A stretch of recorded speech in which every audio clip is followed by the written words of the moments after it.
దేశంలోనే most powerful leader గా ఎదుగుతున్న జనసేనాని పవన్ కళ్యాణ్ నెక్స్ట్ టార్గెట్ ఇప్పుడు తమిళనాడే అంటున్నారు రాజకీయ పరిశీలకులు.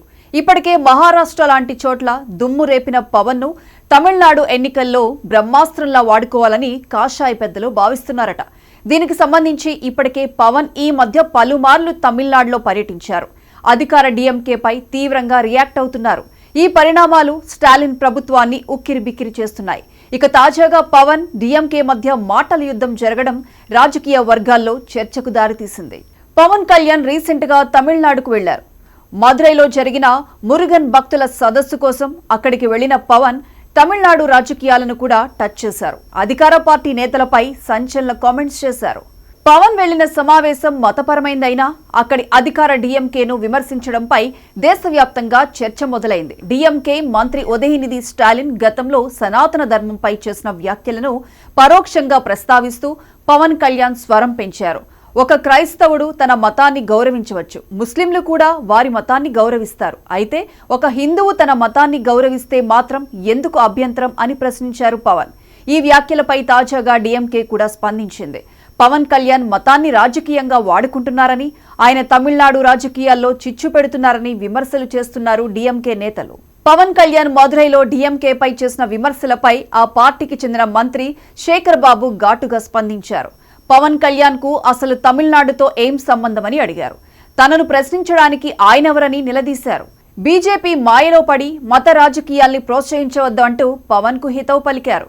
తమ ప్రభుత్వం దేవాలయాల అభివృద్ధికి కట్టుబడి ఉందన్నారు. దీంతో పాటు వచ్చే ఏడాది జరిగే అసెంబ్లీ ఎన్నికల్లో చెన్నైలోని ఏదైనా నియోజకవర్గం నుంచి పోటీ చేసి గెలిచి చూపిస్తే అప్పుడు పవన్ కళ్యాణ్ మాటలు వింటామని మంత్రి శేఖర్ బాబు కామెంట్స్ చేశారు. వచ్చే ఏడాది తమిళనాడులో ఎన్నికలు జరగబోతున్నాయి. ఈలోపు పవన్ కళ్యాణ్ మరిన్ని సార్లు తమిళనాడులో పర్యటించబోతున్నట్లు తెలుస్తోంది. ఇప్పటికే పవన్ కళ్యాణ్ తమిళనాడు ప్రజలకు చేరువయ్యారు. సనాతన వాదంతో హిందూ వర్గాలకు మరింతగా దగ్గరయ్యారు. పవన్ దెబ్బకు తమిళనాడు రాజకీయాల్లో పొలిటికల్ వైబ్రేషన్స్ పుడుతున్నాయి.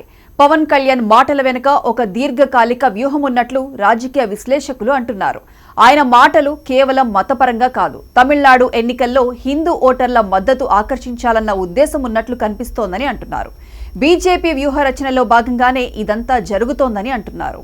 ఈసారి తమిళనాడు ఎన్నికల ప్రచారంలో పవన్ విస్తృతంగా పాల్గొనే అవకాశం ఉంది. ఇప్పటికే తమిళనాడు రాజకీయాల్లో పవన్ జోక్యం పెరిగింది.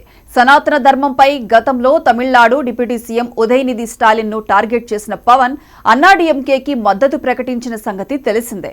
డీఎంకేకు బద్ధశత్రువైన అన్నాడీఎంకేను గతంలో పవన్ ఎంతలా అభినందిస్తూ ట్వీట్లు వేశారో ప్రత్యేకించి చెప్పనక్కర్లేదు. ఇక తమిళనాడు ఎన్నికలకు సంబంధించి పవన్ ఎన్డీఏ తరపున విస్తృతంగా ఎన్నికల ప్రచారం చేసే అవకాశం కనిపిస్తోంది. తమిళనాడులో తెలుగువారు చాలా పెద్ద సంఖ్యలో ఉన్నారు. ముఖ్యంగా బోర్డర్ నియోజకవర్గాల్లో తెలుగు జనం లక్షల్లో ఉన్నారు. వాటిని టార్గెట్ చేసి పవన్ ప్రచారం చేసే అవకాశాలున్నాయి. సీఎం స్టాలిన్ కు, ఆయన కుమారుడైన ఉదయనిధి స్టాలిన్ కు చుక్కలు చూపించాలని డిసైడ్ అయిన బీజేపీ అధిష్టానం ప్రచారానికి పవన్ కళ్యాణ్ ను రంగంలోకి దింపాలని చూస్తోంది. ఈ గ్యాప్ లో పవన్ కూడా తమిళ రాజకీయాలపై రెగ్యులర్ గా కామెంట్స్ చేయడం, అలాగే వీలైనన్ని ఎక్కువ సార్లు తమిళనాడులో పర్యటిస్తూ పొలిటికల్ హీట్ పెంచడం ఖాయంగా కనిపిస్తోందని రాజకీయ పరిశీలకులు అంటున్నారు.